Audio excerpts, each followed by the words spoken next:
মানবাজার গ্রাম্য যোগাশ্রম দুর্গাপুজো কমিটি মঙ্গলবার সন্ধ্যা 6:30 নাগাদ পুজোটির ভার্চুয়ালি উদ্বোধন করলেন রাজ্যের মুখ্যমন্ত্রী মমতা বন্দ্যোপাধ্যায়। এবছর মানবাজার গ্রাম্য যোগাশ্রম দুর্গাপুজো কমিটির থিম নেপালের কাঠমান্ডুর পশুপতিনাথের মন্দির। মণ্ডপ জুড়ে রয়েছে অসাধারণ শিল্পকর্মের ছোঁয়া। উদ্বোধনে ছিলেন রাজ্যের পশ্চিমাঞ্চল উন্নয়ন পর্ষদের মন্ত্রী সন্ধ্যা রানী টুডু, মানবাজার মহকুমার শাসক, মানবাজার এসডিপিও, মানবাজার 1 নম্বর ব্লকের বিডিও, মানবাজার থানার পুলিশ আধিকারিকেরা, পঞ্চায়েত সমিতির সভাপতি, পুজো কমিটির সভাপতি, সম্পাদক, কমিটির সকল সদস্যরা সহ বিশিষ্টজনেরা। মানবাজার গ্রাম্য যোগাশ্রম সার্বজনীন দুর্গাপূজার আজ উদ্বোধন হলো।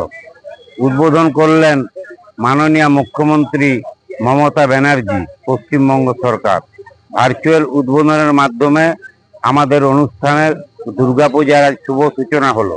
মানবাজার পুজো ভালো হোক, আনন্দ হোক, সবাই আনন্দ উপভোগ করুক। মঙ্গলময় ঠাকুরের কাছে কামনা করি বৃষ্টি যেন না হয়।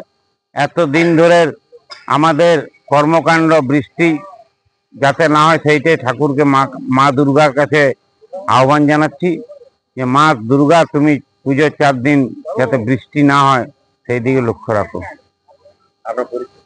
আমার নাম মনোজ মুখার্জি, আমি পূজা কমিটির সভাপতি।